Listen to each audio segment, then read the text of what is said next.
Hello at welcome ulit sa kusina ni Mrs. O. And for today, this is a special request. Di ko na babanggitin anong barangay. Hindi ko na rin babanggitin anong pangalan ng mga girls na nag-request. Pero right after I cook this, padadala ko na sa inyo, no? May requested for pesto. Pero hindi nila clarify whether it's the regular pesto or the malunggay pesto. For today, I'll share malunggay pesto. But it's not purely just malunggay. I think why am I choosing to use malunggay? Kasi it's a very affordable vegetable and it's considered a superfood. Pag sinabi nating superfood, marami siyang antioxidants. Anti-aging, anti-cancer, anti-radiation, whatever, no? Lahat na, andito na siya. So it's like the ultimate food, no? Which is malunggay. Then, I'm mixing it with spinach. I'm mixing it para mas maganda yung color and mas stable. Because when I cook this through, baka maging sobrang itim. So, I don't like it to be so dark green, but I want it vibrant green. And then, I'm gonna add a bit of pesto. Okay? When we say we're making pesto, traditionally ha, hindi ko sinasabi authentic ako, kasi nga malunggay, wala namang malunggay sa Italy, hello. Pero anyway, traditionally, so basically yung method na ginagamit ng pesto is basil, pine nuts, olive oil, parmesan cheese. But now, since we're using malunggay and a little bit of spinach, I want to break down the fibers. When I say I want to break down the fibers, kasi kunyari medyo hindi tayo sure na kunyari maybe senior citizen ang kakain, hindi nila ma-take so much yung fibers dahil the vegetables are uncooked. I'd want to make sure it's cooked. So it's more palatable to a lot of people. So since pine nuts is so expensive, and this one been given to me a long time ago, and it's expiring this month. So, what I will do, since matagal na to sa package, you go to a pan. Let me just dry it up, kasi medyo basa-basa yung pan. So, I'm drying it up. I would just like to toast the cashew nuts a little bit, no? There are some pesto, those that you see in bottled. There are two ways to really just absorb all the oil. They put parmesan cheese, cashew nuts, and a little bit of breadcrumbs. Breadcrumbs are what we calling extenders para mas magbukang marami yung pesto. But since I'm giving it as a gift nga to these girls sa isang barangay, of course, I'm not gonna put breadcrumbs. I'll make it really good, diba? So, this one, let me toast it, and we would need a blender because we're just gonna blend it all together. So, when you make pesto. Ang original pesto, pinapound siya sa mortar and pestle. So, yun yung talagang originally nung una-unahang panahon ginagawa. Pero, of course, we have the conveniences of a blender, so we will do that. So, I'll toast this first. Why am I toasting the cashew nut? Because I want the roasted smell. No? Para lang may extra layer of flavor when we do our pesto. Masyado pang maarte, but anyway, okay lang. Kaya naman kakain, no? So, what we will do is we will just roast it a little bit, and I would want it to, not burnt color, but you know, a little bit crunchy on the outside. Especially since ang tagal niya nasa pack. Sometimes, nuts can go stale. When you say go stale, ito yung parang makunat yung pagkagat mo. So, for you to use it again, sayang naman, let me just, it in the pan, no? Para lang medyo siyang konting oil. And, as you roast it, lumalabas yung natural oils niya. And I'm using elbow macaroni. So, this one, it came with a basket. Kasi nakaka-birthday ni asawa. So, I was just pulling out things from their basket gifts. So, we're using this. And, I'm gonna be mixing it with tuyo. Boneless tuyo. You could put it with grilled chicken if you wish. You can even use it with other chicken. You could use shrimp, no? But this one, I just want to make it tuyo. Just to I'd like to make use of our malunggay flavor. Pwede bang hindi bottled tuyo? By all means. You know, actually, ang hinahanap ko was daing. Yung daing na labahita. Pero wala akong nakita kahapon. Kaya, actually, to be honest, it was my husband who bought all of these things for me yesterday. I was so busy. So there, okay. So we're gonna saute that later. Let's get back to our stove. I think our cashew nuts is just fine. So there, okay. So this is gonna go straight here.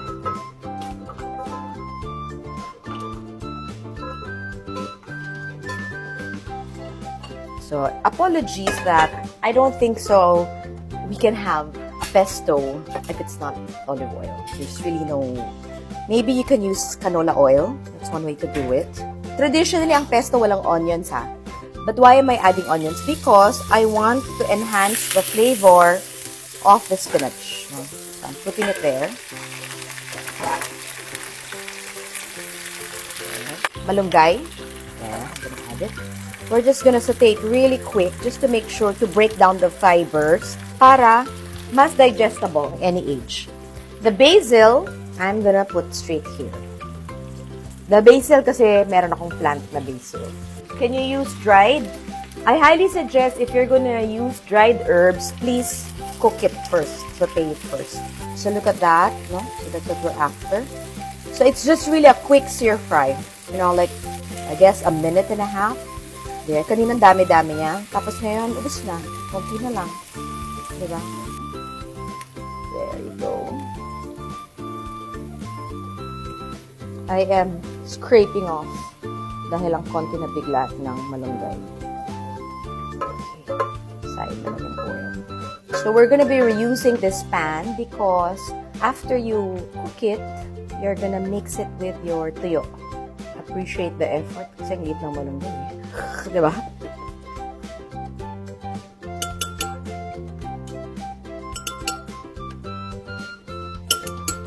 Then, Parmesan cheese.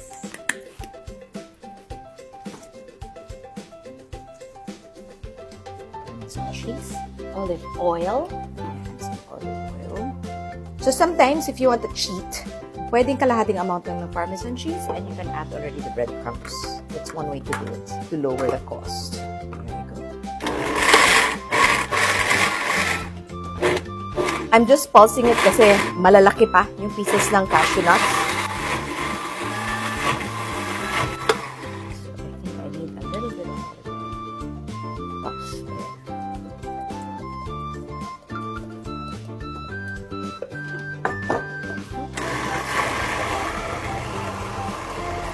Perfect.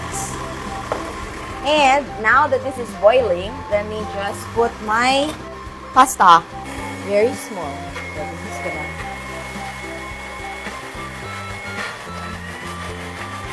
Let's see. Let me just... about 7 minutes. It's supposed to be a smooth paste, pretty much what you see. But it needs a little bit of fuzzing more. Pinapulse ko pa siya.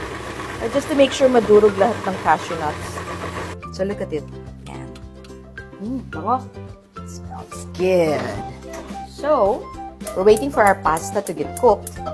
And while we're waiting for our pasta to get cooked, we will actually start cooking our tuyo.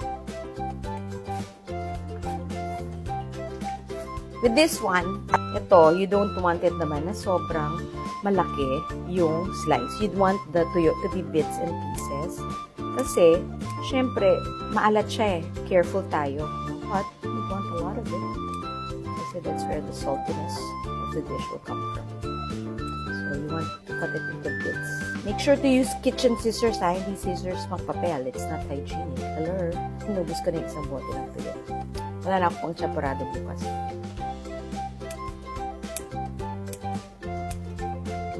So, I like using tuyo. Sometimes, di ba, may anchovies. Masyadong maalat.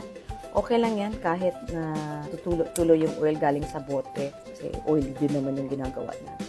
Ang advantage lang kasi ng bottled tuyo, wala na yung tinik. Di ba? Pag binibili natin sa palengke, tapos sinihimay natin, andun pa siya. So, medyo mas struggle, no? It's perfect to pang merienda sa barangay nga. Yung nag-request na barangay. You girls know who you are. This is your request. Low fire, and then I'm just gonna cook through. Look at our pesto. Nice. Look at the color, how vibrant that is. No? So that's the kind of we're looking for. Yummy, yummy, yummy. Can you smell it? So I'm just gonna mix it all up. And I know there's, you know, quite some oil, right, with the tuyo. That's why what we're going to do is we will add more Parmesan cheese and a bit of cream later on. No? How do I take that out? This way. The water from our pasta para hugasan natin dyan. Para hindi sayang. Dali mo naman sa scrape yan using empty. So, diba? So, scrape na siya diretso. So look at that. Kanina, it was like light green and it's turning into like a really, really vibrant green. No? So we'd want that. Malapit na rin ito maluto. Nothing wasted. See? Kasi nakukuha natin yung sa bottom. Sayang naman. Huwag tayo magsayang ng food. There. Bango. So 1 more minute and I'm going to be adding the pasta here. And then I'm going to put a bit of cream. And I'm going to cheat a little bit. I'll top it with a little bit of cream cheese because it's perfect. Perfect sana siya with quesong puti. But sorry, sa girls sa mga barangay, I couldn't find quesong puti. So sorry, hindi ko malagyan ng quesong puti. So here, I'm slowly just putting it here. And that's okay if it's a little bit hard because I would like the pasta to cook through with the sauce. Let me just put some salt. Just a little bit of salt. Oops. Okay.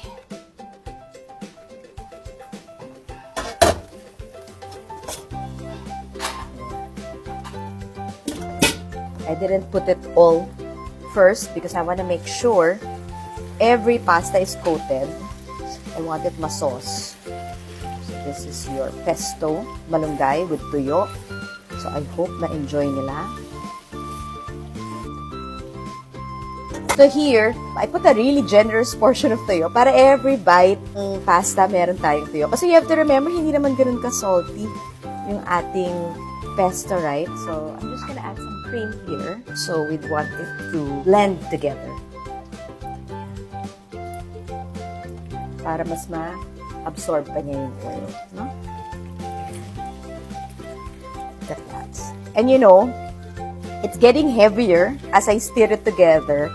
Kasi nararamdaman ko yung Parmesan cheese kanina na nag-melt. Diba? Remember, minix natin sa blender. So you can see it. Just gonna put a little bit here.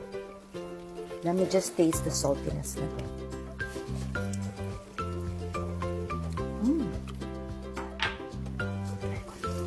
So here you go. Ready to plate it? Papadala ko sa barangay. I will leave some, a little bit here for the house para matikman naman ni asawa pag uwi. But the rest will be for the barangay.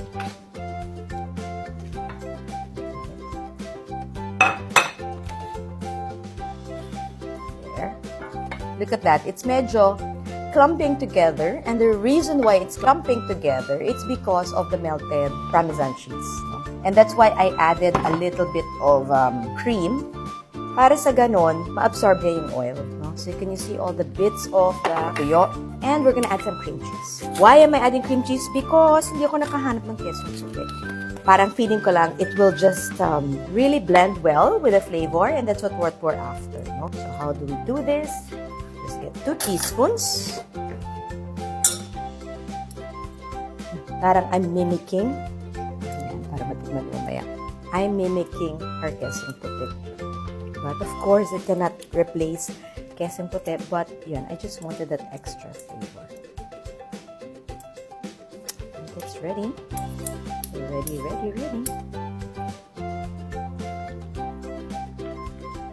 And here you go. This is our malunggay pesto with tuyo, topped with cream cheese because substitute sa quesong puti.